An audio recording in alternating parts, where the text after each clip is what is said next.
সুপ্রিয় শিক্ষার্থীবৃন্দ, আসসালামু আলাইকুম।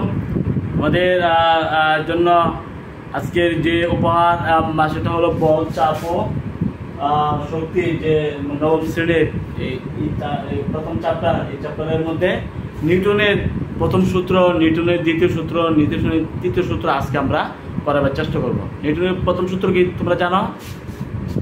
1-1-2 1-1-2 আর পৃষ্ঠ নম্বর 5।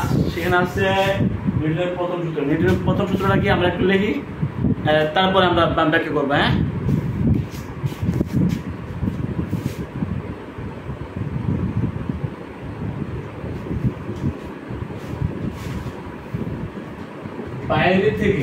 বাইরে থেকে যদি কোনো বল প্রয়োগ না করা হয় তাহলে কিন্তু স্থির বস্তু স্থিরই থাকবে এবং সরলরেখায় সমবেগে চলমান বস্তু সরলরেখায় সমবেগে চলতে থাকবে।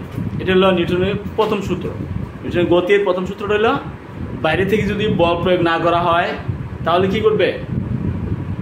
স্থির বস্তু স্থিরই থাকবে এবং সরলরেখায় সমবেগে চলমান বস্তু সরলরেখায় সমবেগে চলতে থাকবে। এটা হলো নিউটনের প্রথম সূত্র। আমরা একটু লিখি, বাইরে থেকে বল প্রয়োগ না করলে, বল প্রয়োগ না করলে স্থির বস্তু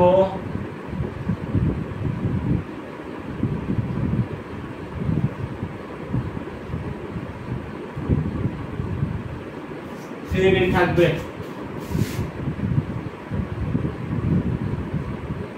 এবং সরল রেখায়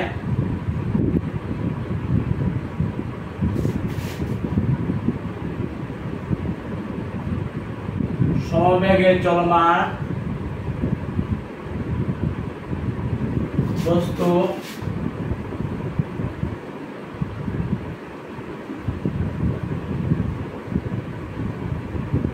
সরল রেখায়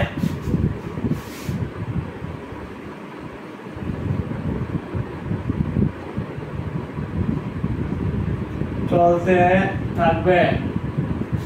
নিউটনের প্রথম সূত্রটা কি? বাইরে থেকে যদি বল প্রয়োগ না করা হয় বা বল প্রয়োগ না করলে স্থির বস্তু স্থিরই থাকবে, স্থির বস্তু স্থিরই থাকবে। সরলরেখায় সমবেগে চলমান, সরলরেখায় সমবেগে চলমান বস্তু সরলরেখায় সমবেগে চলতে থাকবে নাকি? এটা হলো গতির প্রথম সূত্র। এখন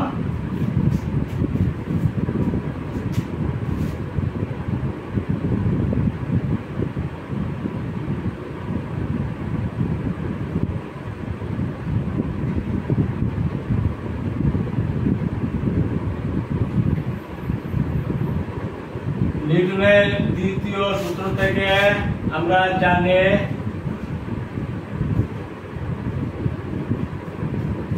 F = ma।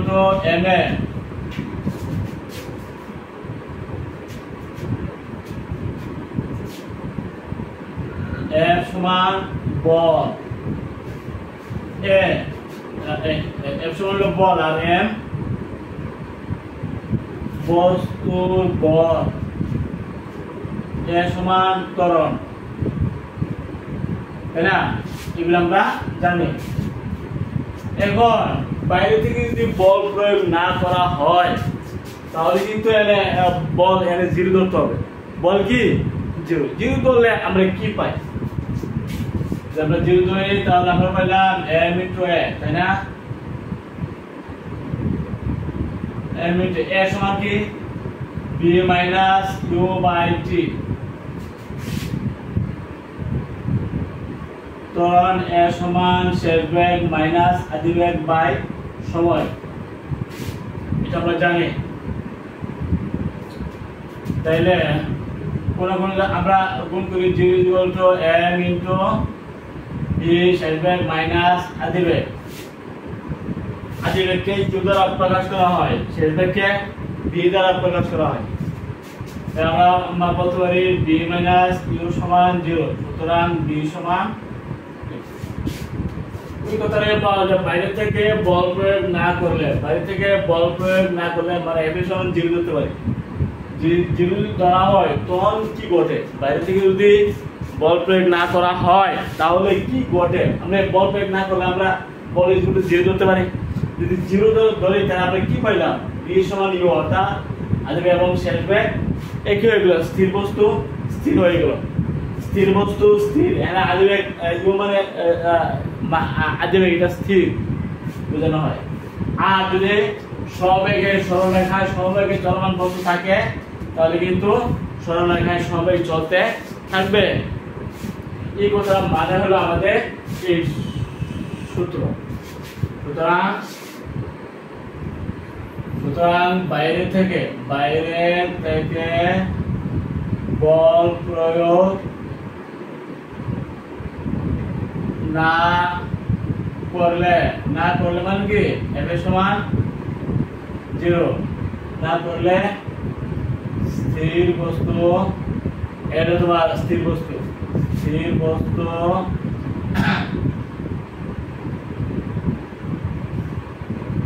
স্থির থাকবে এবং সরল রেখায়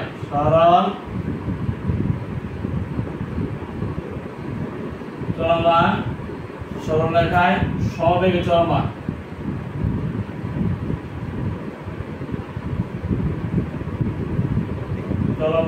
বস্তু, সমবেগে চলমান বস্তু, এটা বস্তু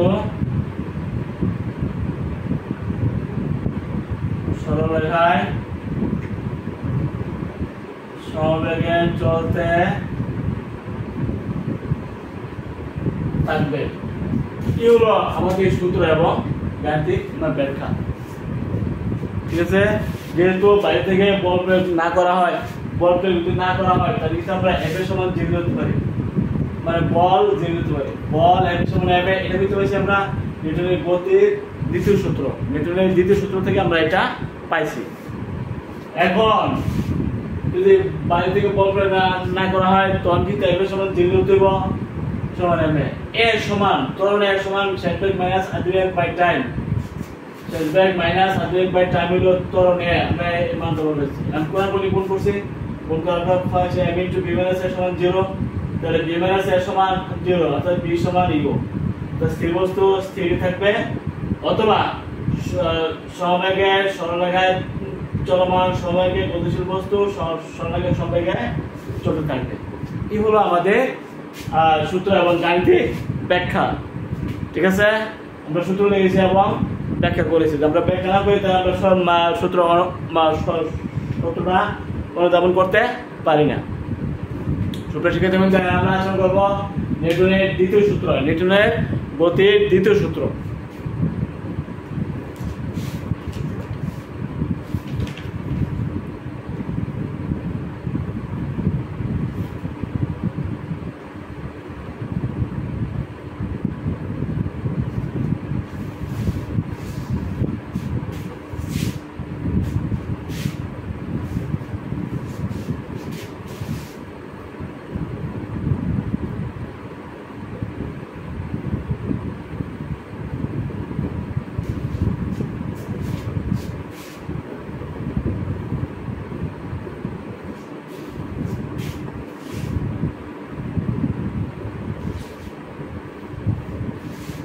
দ্বিতীয় সূত্র আমরা কি পাই?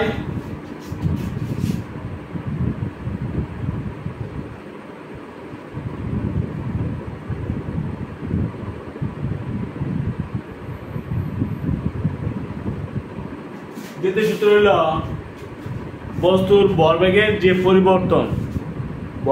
পরিবর্তনের হার প্রযুক্ত বলের সমানুপাতিক এবং বল যেদিকে ক্রিয়া করে বর্গের পরিবর্তন সেদিকে থাকে, তাই না? এটা হলো নিউটনের দ্বিতীয় সূত্র। বস্তুর ভরবেগের পরিবর্তনের হার ওর উপর প্রযুক্ত বলের সমানুপাতিক, বল যেদিকে ক্রিয়া করে ভরবেগের পরিবর্তনও সেদিকে ঘটে। এটা আমরা লিখব।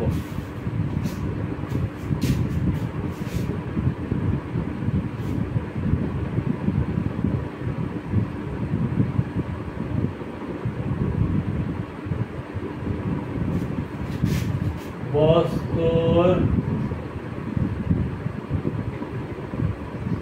ভরবেগে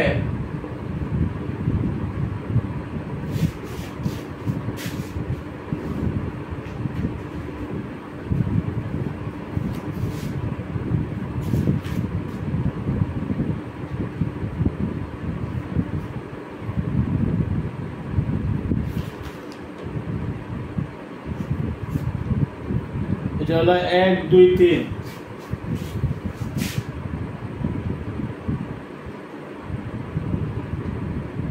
3 পৃষ্ঠা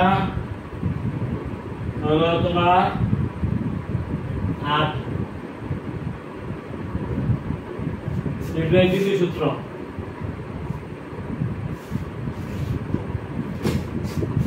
বস্তুর ভরবেগের পরিবর্তনের হার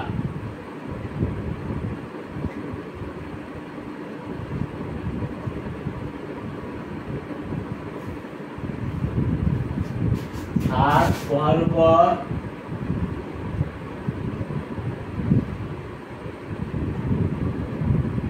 প্রযুক্ত বলের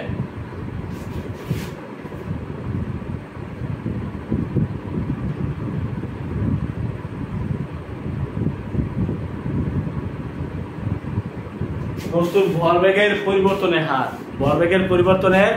হার বহার উপর প্রযুক্ত বলের সমানুপাতিক এবং বল যেদিকে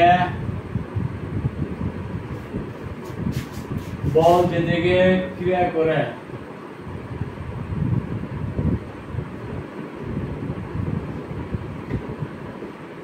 ভরবেগের পরিবর্তন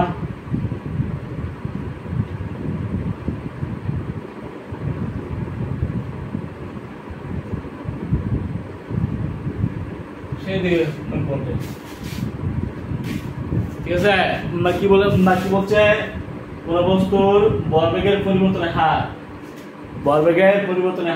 ওয়ার উপর প্রযুক্ত বলের সমানুপাতিক এবং বল যেদিকে ক্রিয়া করে ভরবেগের পরিবর্তন সেই দিকে ঘটে মনে করো m বল বিশিষ্ট বস্তু আজীবে গেল তোমার ইউ হ্যাঁ এমনিতে তার আজীবে গেল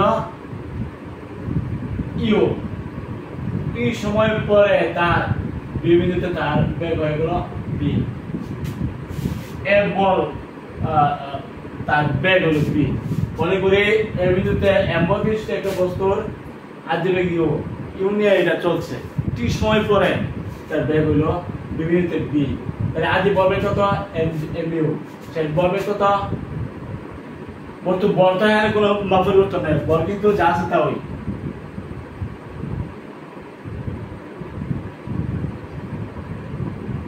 তাহলে আদি বলবে হলো এম ইউ টি সময়ে পরে তার শেষ বলবেগ কত এম বি বলবেগের পরিবর্তন কত হবে M B minus M U T সময়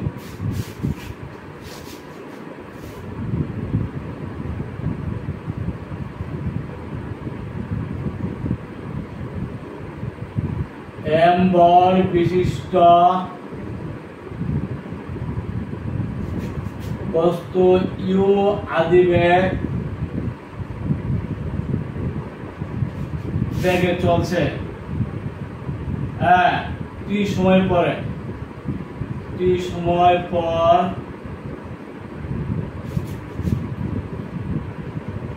ওহার বেগ বি হইল সুতরাং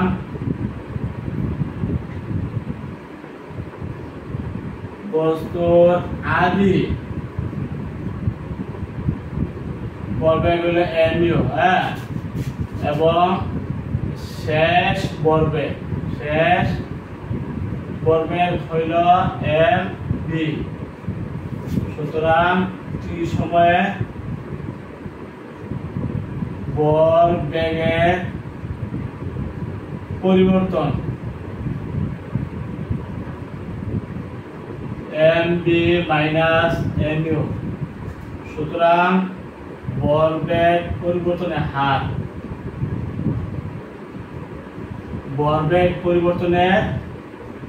হার কত হবে mb minus mu by t হার হবে কোন যখন t দিয়ে ভাগ সময় দিয়ে ভাগ দিবা সেকেন্ডে নেওয়ার পর এটা দিয়ে যখন ভাগ দিবা তখন এটা হার হয়ে গেল সিরা ব্যাক বর্ণের পরিবর্তন mb মাইনাস mu যখন হার বলছি তখন কিন্তু t দিয়ে ভাগ দিতে হবে t দিয়ে ভাগ না দিলে তুমি হার বলতে পারো না বুঝছো তাইলে আমরা কি বলতে পারি m কমন নিলাম b মাইনাস u শেষ ব্যাগ মাইনাস আদি ব্যাগ বাই রুট t সমান সমান m into b minus u by t হলো a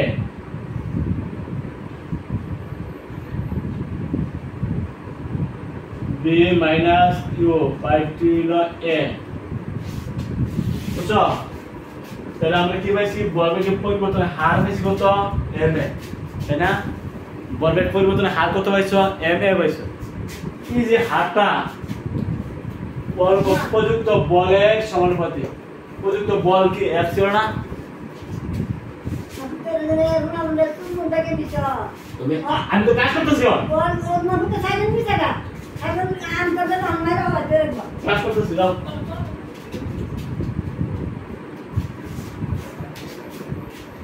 তো নিউটনের দ্বিতীয় সূত্র থেকে আমরা জানি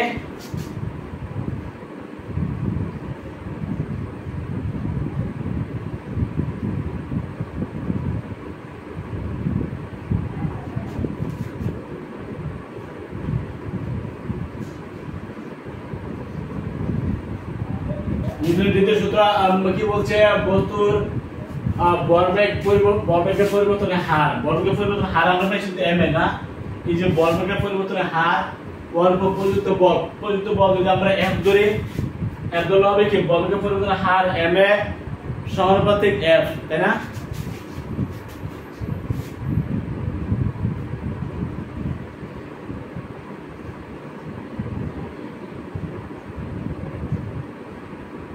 পরিবর্তনের হার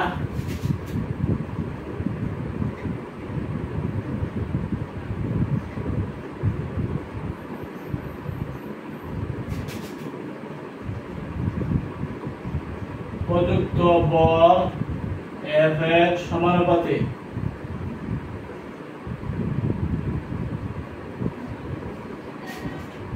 সুতরাং আমরা পাই ভরবেগ পরিবর্তনের হার পাইছি কত m a সমানুপাতিক আমরা বলতে পারি f তাই না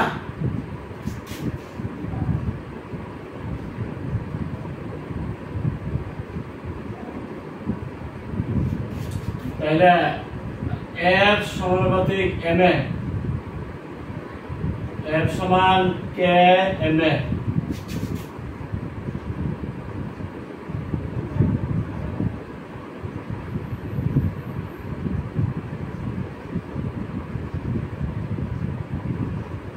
কে একটি সমানুপাতিক দ্রবক তাই না কে যেহেতু f ভরবেগ এর পরিবর্তনের হার আমরা পাইছি m a এই m a হবে প্রযুক্ত বল f এর মানে সমানুপাতিক তারপর ধর f সমানুপাতিক m a এখন f সমানুপাতিক m a তাহলে f সমান কি হবে বল f সমান k m a k হলো সমানুপাতিক দ্রবক এখন একক বলের সংজ্ঞা অনুযায়ী একটি যে বলে কোন বস্তুর উপর যদি 1 মিটার পার সেকেন্ড স্কয়ার ত্বরণ সৃষ্টি করা হয় তখন যে বল পাওয়া যায় এই বল হলো 1 নিউটন তাহলে 1 kg 1 metre per second square তাহলে 1 নিউটন তখন কে মান হয়ে যায় 1 তাই না এই এখানে এটা আমরা শেষ করব একক বলের সংজ্ঞা যে 1 কেজি সমান m 1 metre per second square সমান a ফলে f এর সমান 1 নিউটন হয়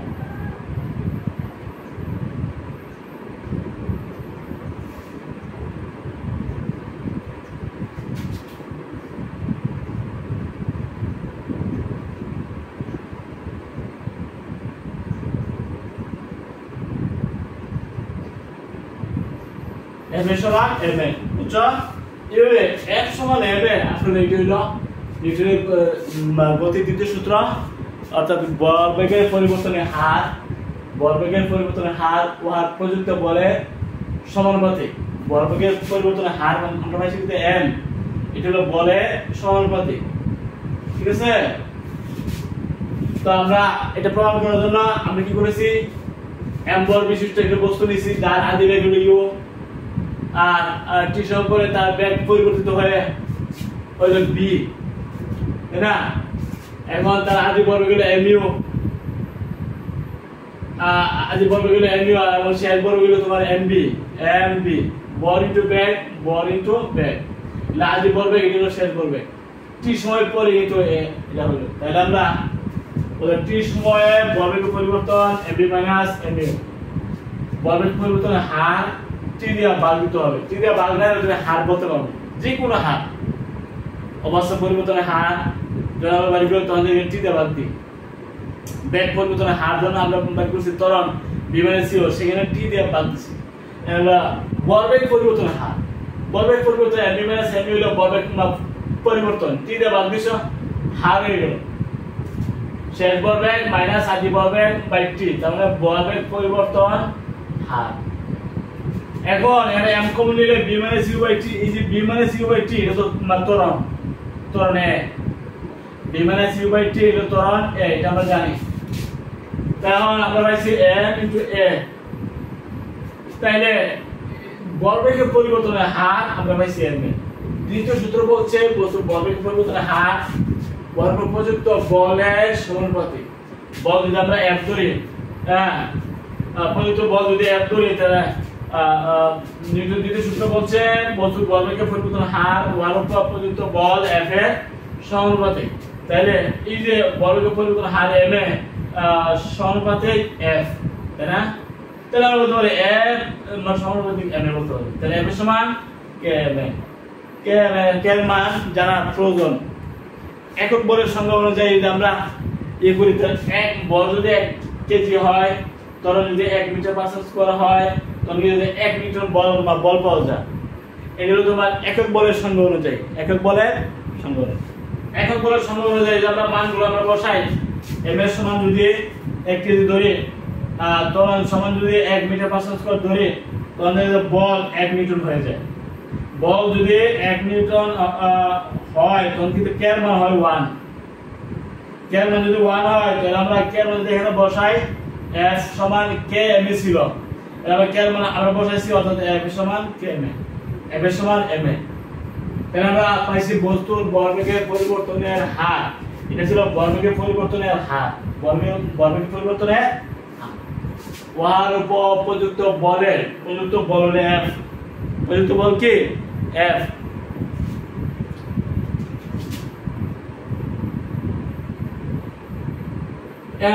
তুমি f বল প্রয়োগ করায় কিন্তু বেগ u থেকে আদি বেগ থেকে u থেকে শেষ বেগ v হইলে এখানে বল প্রয়োগ আছে, এর কি আছে, বল প্রয়োগ আছে।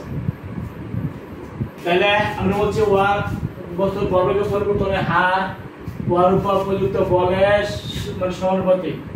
প্রযুক্ত বল আমরা f বলছি, এর সমানুপাতিক বলতে হবে। বল যেদিকে ক্রিয়া করে ভরবেগের পরিবর্তন সেই দিকে ঘটে। এটা আমরা প্রমাণ করার জন্য আমি কি করছি, অনেকগুলো m বল বিশিষ্ট বস্তু m বল বিশিষ্ট একটা বস্তু u আবেগ নিয়ে চলছে, যে সময় পরে f বল প্রয়োগ করায়,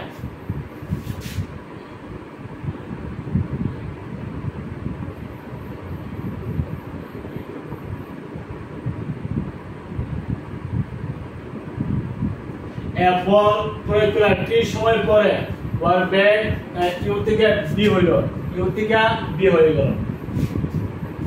সুতরাং বস্তুর আদি ভরবেগ বল ইনটু বেগ মানে mu, শেষ ভরবেগ mv, এটা হলো শেষ ভরবেগ, এটা হলো আদি ভরবেগ।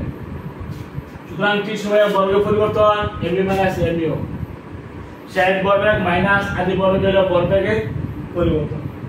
তাহলে ভরবেগ পরিবর্তন হার, তো t তে যখন বাদ দিল তো এটা হার হয়ে গেল v minus mu by t। তাহলে m কমন নিলে v minus u by t, v minus u by t হলো ত্বরণ a, তাহলে m এ। দ্বিতীয় সূত্র থেকে আমরা জানি বস্তুর ভরবেগের পরিবর্তনের হার উহার উপর প্রযুক্ত বলের সমানুপাতিক। যে বলটা পর্যন্ত করছিলাম, এটা বলপ্রেগ পর্যন্ত হার বেশি করতে এম এ হবে নিউটনের দ্বিতীয় সূত্র মোতাবেক বলের সমানুপাতিক এম প্রপোর্শনাল এফ, অর্থাৎ এফ প্রপোর্শনাল এম এ। ঠিক আছে, এটা যদি এটা সমানুপাতিক হয়, এটা সমানুপাতিক হতে পারে, তাহলে এফ এর সমান কে এম এ। এফ এর সমান যদি কে এম হয়, তাহলে সেখানে কে এর মান জানা দরকার। যদি জানতে চাও তাহলে কি করতে হবে, 1 কেজি ভরের বস্তুর মধ্যে 1 মিটার পার সেকেন্ড স্কয়ার ত্বরণ নিতে হবে, নিলে এফ হয়ে যাবে 1 নিউটন। এগুলো একক ভরে সংখ্যা অনুযায়ী। তখন তুমি কে এর মান পাইবা 1, কে এর মান পাইবা 1। কেন যদি তুমি 1 পাও তাহলে এফ এর সমান এম এ। এইভাবে তুমি নিউটনের দ্বিতীয় সূত্র লিখতে পারবে এবং ব্যাখ্যা করতে পারবে। ঠিক আছে, সেক্ষেত্রে দ্বিতীয় সূত্র থেকে আমরা কি পাইছি আসলে এফ এর সমান এম এ, এফ এর সমান এম এ।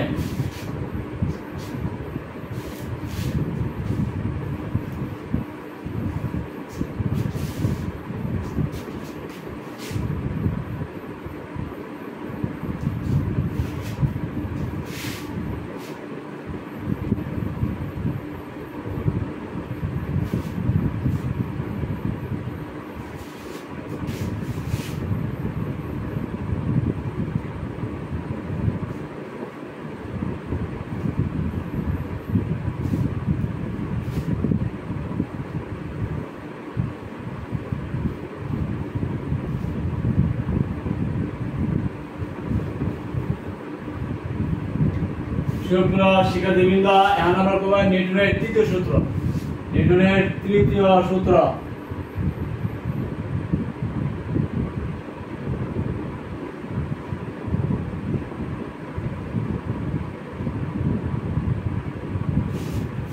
নিউটনের তৃতীয় সূত্র।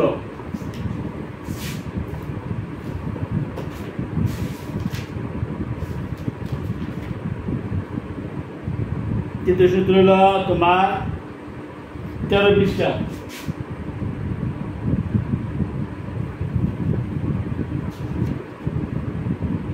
একের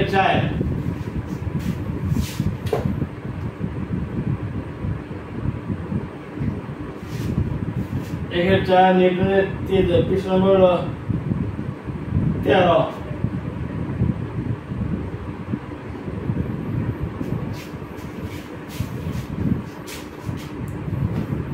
নিউটনের তৃতীয় সূত্র হলো তোমার ক্রিয়া এবং প্রতিক্রিয়া। আমরা যে হাঁটি, এখানে হাঁটার সময় আমরা লক্ষ্য করি এখানে প্রতিক্রিয়া আছে না? টেবিলকে তুমি ধাক্কা দাও, তখন তুমি বুঝতে পারো এখানে প্রতিক্রিয়া আছে নি? এভাবে অনেক কাজের মধ্যে দেখা যায় ক্রিয়া এবং প্রতিক্রিয়া আছে। ক্রিয়াটা হলো তোমার স্বাভাবিক দিক, উল্টা বিপরীত দিক হলো তোমার প্রতিক্রিয়া যে এটা হলো তোমার উল্টা দিক থেকে এটা আসে। হ্যাঁ, তুমি টেবিলে মানে একটা বস্তু তুমি ধাক্কা দিছো, ধাক্কা দেওয়ার ফলে মনে হয় যেন কে যেন একটা ধাক্কা দিতেছে, কে এরকম মনে হয় না? এটা হলো তোমার প্রতিক্রিয়া হলো মাইনাসের। প্রতিক্রিয়া কিন্তু বল, ক্রিয়া কিন্তু বল। এখানে ক্রিয়া বল এবং প্রতিক্রিয়া বল, দুই ধরনের বল এখানে কাজ করে। কোন ইঞ্জিন যখন চালানো হয়, রকেট ইঞ্জিন যখন চলে, তখন ধোঁয়া যে বের হয়, সেখানে প্রতিক্রিয়া আছে মিলে এটা সামনে বাড়তেছে। প্রতিক্রিয়া বল যদি না থাকতো তাহলে সামনে পালন হলে। এরকম সব কাজের মধ্যে আমরা যখন হাঁটি তখন সেখানে ক্রিয়া এবং বল এবং প্রতিক্রিয়া বল আছে। ক্রিয়া বলটা প্লাসের আর প্রতিক্রিয়া বলটা মাইনাসের। ঠিক আছে, তাহলে একটি বস্তু যখন একটা বস্তুর উপর ক্রিয়া করে, তখন দেখা যায় যে ওই যে দ্বিতীয় বস্তুর প্রথম বস্তুর উপর বিপরীত দিক থেকে সমানভাবে ক্রিয়া করে, তাই না? এই যে সূত্রটা এগুলো তোমার নিউটনের তৃতীয় সূত্র। একটা বস্তু যখন আরেকটি বস্তুর উপরে ক্রিয়া করে, তখন দ্বিতীয় বস্তুর প্রথম বস্তুর উপর সমান এবং বিপরীতভাবে মহীভাবে ক্রিয়া করে। এগুলো তোমার নিউটনের গতির তৃতীয় সূত্র। অর্থাৎ প্রত্যেক ক্রিয়ারই সমান ও বিপরীত প্রতিক্রিয়া আছে। প্রত্যেক ক্রিয়ারই সমান ও বিপরীত প্রতিক্রিয়া আছে। একটা বস্তুকে তুমি ধাক্কা দিছ, মনে করো ওই বস্তু তোমাকে আবার ধাক্কা দিয়েছে। তুমি যে ধাক্কা দিয়েছো তোমার ক্রিয়া বল। আবার অনুভব করতে পারতেছ তুমি নিজেই যে কে মানে দ্বিতীয়বার আবার ধাক্কা দিতেছে, এটা অনুভব করে। এটা হলো তোমার প্রতিক্রিয়া বল। তো ক্রিয়া বল এবং প্রতিক্রিয়া বল দুটোই সেখানে আছে। ক্রিয়া এবং প্রতিক্রিয়া দুটোই সমান এবং বিপরীতময়ী, তার মানে একটা বিপরীত, তার মানে প্লাস এবং মাইনাস দুইটা বিপরীত দিকে আছে। ক্রিয়া বল প্রতিক্রিয়া বলের বিপরীত, প্রতিক্রিয়া বল ক্রিয়া বলের বিপরীত, অর্থাৎ একটা বল প্লাসের একটা বল মাইনাস ধরতে হবে যেহেতু বিপরীতময়ী। ঠিক আছে, এই হলো আমাদের জীবনে অনেক উদাহরণ আছে ক্রিয়া এবং প্রতিক্রিয়া, অনেক উদাহরণ আছে। তোমাদের বইয়ে 3-4টা আছে, টেবিলের ধাক্কা, রকেটের ইঞ্জিন চলা, তারপরে আমাদের হাঁটা, এগুলি কিন্তু নিউটনের তৃতীয় সূত্র। আরও অনেক আমাদের দৈনন্দিন জীবনের সামনে ক্রিয়া এবং প্রতিক্রিয়া অনেক আছে, সেগুলো আমরা অনুভব করি, তাই না?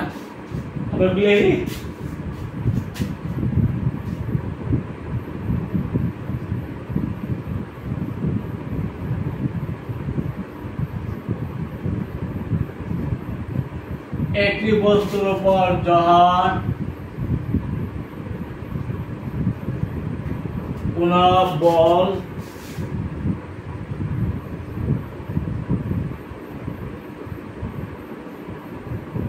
ক্রিয়া করে তখন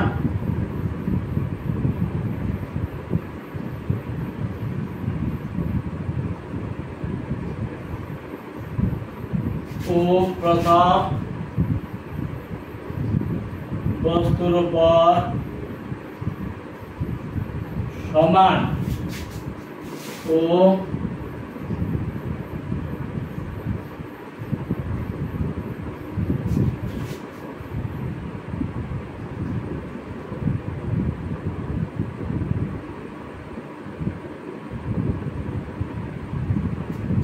একটা বস্তুর উপর যখন কোন বল ক্রিয়া করে, কোন কিছু ক্রিয়া করে মানে কোন বল ক্রিয়া করে, তখন তৃতীয় বস্তুর প্রথম বস্তুর উপর সমান ও বিপরীত মহি বল প্রতিক্রিয়া করে না। দ্বিতীয় বস্তুর যে ক্রিয়া, এটাকে আমি ক্রিয়া বলবো নাকি প্রতিক্রিয়া বলবো? প্রতিক্রিয়া বল। বিপরীত প্রথম বস্তুর উপর দ্বিতীয় বস্তুর প্রথম বস্তুর উপর সমান ও বিপরীত মহি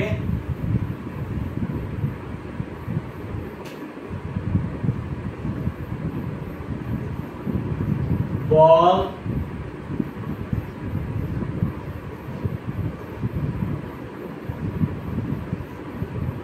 প্রতিক্রিয়া করে। এটাকে আমরা এইভাবে বলতে পারি, অর্থাৎ প্রত্যেক ক্রিয়ারই সমান ও বিপরীত প্রতিক্রিয়া আছে, অর্থাৎ প্রত্যেক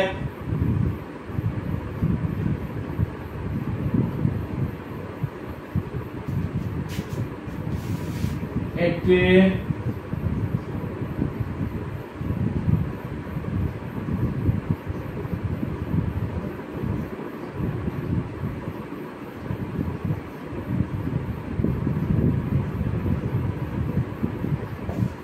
প্রত্যেক ক্রিয়ার একটি সমান বিপরীত প্রতিক্রিয়া আছে। মনে করো তুমি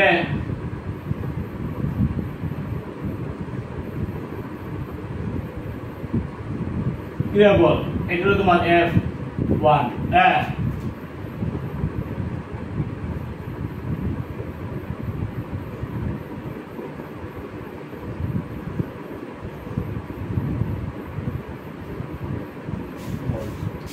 ক্রিয়া বলটা কিন্তু সামনের দিকে প্লাসে, এই যে প্রতিক্রিয়া বলটা এটা মাইনাসে।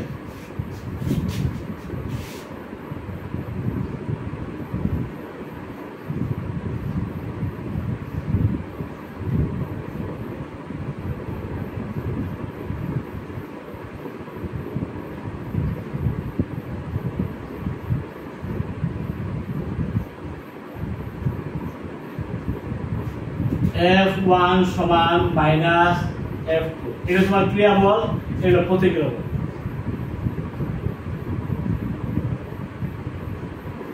আর এটা হলো প্রতিক্রিয়া বল।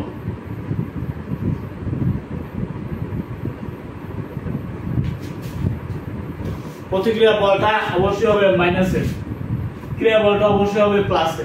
আমি ক্রিয়া বল যদি F1 ধরি, প্রতিক্রিয়া বল যদি F2 ধরি, আমরা জানি নিউটনের গতির দ্বিতীয় সূত্র হবে F সমান ma, তাহলে m1 a1 কত হয় মাইনাস F সমান ma m2 a2,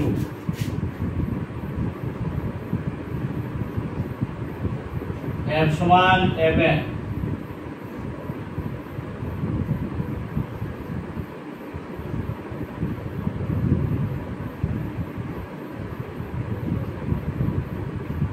ঠিক আছে?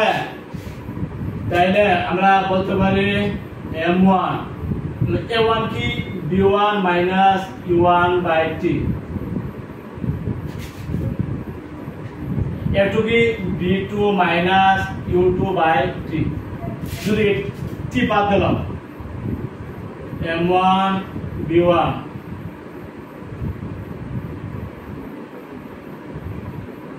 প্লাস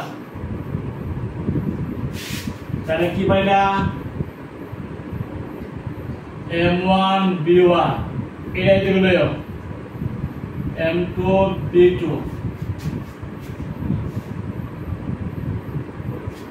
m1 b1 আর এটা আমরা এদিকে আনলাম এখানে পাইছি কত m1 u1 এই যে মাইনাসের m1 u1 এটা এদিকে গেলে কি হবে প্লাস এর না।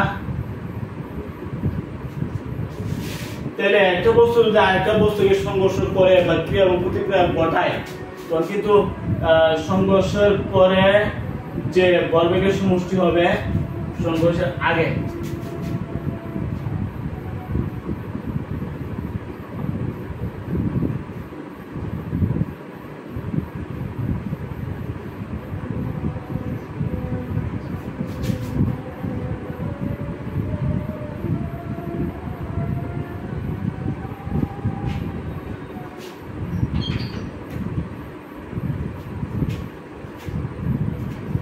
সংঘর্ষের আগে বলবেগের সমষ্টি m1 u1 plus m2 u2 আর সংঘর্ষের পরে বলবেগের সমষ্টি হবে m1 u1 m1 b1 plus m2 b2। তাহলে এই সংঘর্ষ এর আগে তাদের আদিবেগ গুলো বলবেগ আদিবেগ মন করা দুটা বস্তু, একটা বস্তুর ভর m1 আর একটা বস্তুর ভর হলো m2। দুইটা বস্তুর আদিবেগ একটা u1 আর একটা u2, তখন তাদের ভরবেগের সমষ্টি কত হবে m1 u1 plus m2 u2, তাই না? যদি সংঘর্ষ ক্রিয়া এবং প্রতিক্রিয়া বলের কারণে সংঘর্ষ ঘটে তখন তাদের বেগ পরিবর্তিত হয়ে m1 বস্তুর বেগ হবে v1 আর m2 বস্তুর বেগ হবে v2। এই জন্য সংঘর্ষের পরে তাদের ভরবেগের সমষ্টি কত হবে m1 v1 plus m2 v2, তাই না? সংঘর্ষের আগে তাদের ভরবেগের সমষ্টি কত ছিল m1 u1 plus m2 u2। তাহলে সংঘর্ষের আগে ভরবেগের সমষ্টি সমান সংঘর্ষের পরে ভরবেগের সমষ্টি। এইসব কারণে আসলে তা কাইলে মনে হয় কে জানে টাকা দিতেছে, আসলে এসব কারণে এরকমটা ঘটে, তাই না? আমরা এখন এই যে সংঘর্ষ ক্রিয়া এবং প্রতিক্রিয়া কিভাবে তাদের বেগগুলো পরিবর্তিত হয়, v1 v2 হইল আগে কত ছিল দুইটা বস্তুর বল m1 এবং m2 ছিল, তাদের আদিবেগ ছিল u1 এবং u2। যখন সংঘর্ষ হয়েছে ক্রিয়া প্রতিক্রিয়া বল সৃষ্টি হয়েছে তখন থেকে তাদের বেগ পরিবর্তিত হইয়া এমন বস্তুর বেগ হয়েছে v1 আর m2 বস্তুর বেগ হয়েছে v2। তখন বোঝা যায় যে সংঘর্ষ পরে বলবেগের সমষ্টি সংঘর্ষ আগে বলবেগের সমষ্টি সমান। এই জন্যই আসলে ক্রিয়া এবং প্রতিক্রিয়া ঘটে, তাই না? এখন এই যে সংঘর্ষটা কি হইল এটা আমরা একটু বুঝি।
সুপ্রিয় শিক্ষার্থীবৃন্দ, আমরা কিন্তু এই কথাগুলো আমি লিখছি। মনে করি M1 M2 ও M2 বর্গবিশিষ্ট দুটি বস্তু U1 এবং U2 আদিবেগ নিয়ে চলছে। পথের মধ্যে তাদের মধ্যে সংঘর্ষ হয়েছে। সংঘর্ষ হওয়ার পরে তাদের বেগ পরিবর্তিত হয়েছিল। U1 হয়ে গেছে কত B1, ইজি U2 এটা হয়ে গেছে B2, তাই না? পরিবর্তিত হইলে কিন্তু এই ঘটনাটা মানে ঘটছে। যখন সংঘর্ষ হয়েছে, ক্রিয়া এবং প্রতিক্রিয়া বল এখানে সৃষ্টি হয়েছে না? ক্রিয়া বল ধরো F1 আর প্রতিক্রিয়া বল ধরো এই বস্তুর সাথে ধরো এই বস্তুর মানে ক্রিয়া এবং এটা ধাক্কা দিছে, মানে ক্রিয়া বল এটা ধাক্কা দিছে, প্রতিক্রিয়া বল এটা তোমার প্রতিক্রিয়া বল। আর এটা হইলো এটা যখন ধাক্কা দিছে তখন এটা হলো ক্রিয়া বল। ক্রিয়া বল F সমান ma, তাহলে 1 বলতে হবে M1 A1 হলো B1 - U1/T। F2 প্রতিক্রিয়া বল F2 ma, যেহেতু 2 আছে M2 A2 দিলাম। A2 মানে B2 - U2/T, যদি এটি বাদ দিলাম তাহলে কি আসলো F1 B1 M into B1 - U1, T বাদ গেল minus M2 B2 plus M2 U2। আমরা একটু সংক্ষিপ্ত করছি M1 B1 এর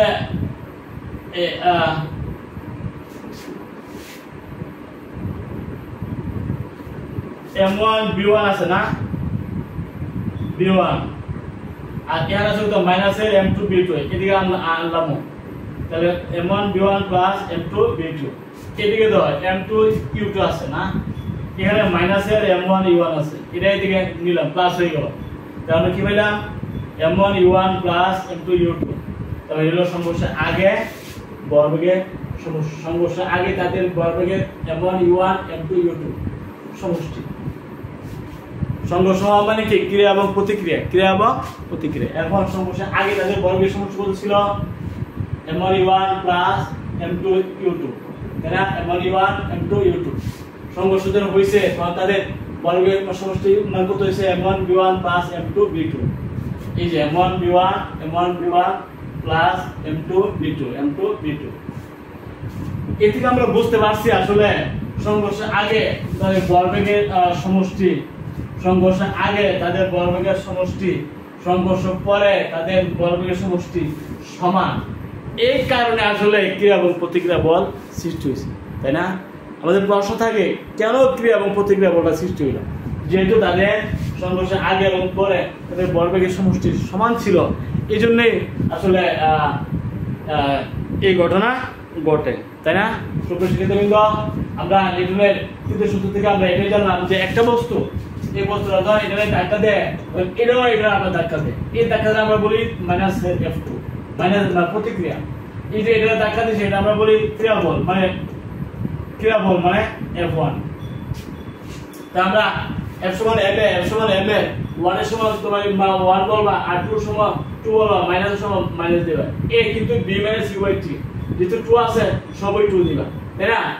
1 আছে B1 - U1/T, দুই দিকে ঠিক বাদ গেলে আমরা সহজেই সূত্রটা মিলাতে পারি। M1 U1 মানে সংঘর্ষ আগে বর্গের সমষ্টি, M1 B1 plus M2 B2 মানে সংঘর্ষ পরে বর্গের সমষ্টি। আমরা এই যে ক্রিয়া এবং প্রতিক্রিয়া আমরা আসলে স্পষ্ট করে আমরা বুঝতে পারছি যে ক্রিয়া এবং প্রতিক্রিয়া কিভাবে সৃষ্টি হয়, কেন বেগ হয়, আর বেগ হওয়ার পরে আসলে কি পাওয়া যায়, সেটা আমরা তৃতীয় সূত্রে আমরা বলছি এটাই যে একটু বস্তুর উপর আরেকটা বস্তু যখন ক্রিয়া করে তখন দ্বিতীয় বস্তুরাও প্রথম বস্তুর উপর সমান এবং বিপরীত ভাবে ক্রিয়া করে।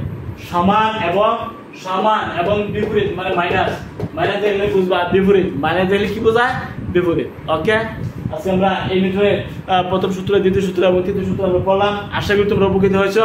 তোমরা একটু বই পড়বা, আশা করি তোমাদের কাছে ভালো লাগবে। ওকে, ভালো থাকো, সবাই ভালো থাকো। আসসালামু আলাইকুম।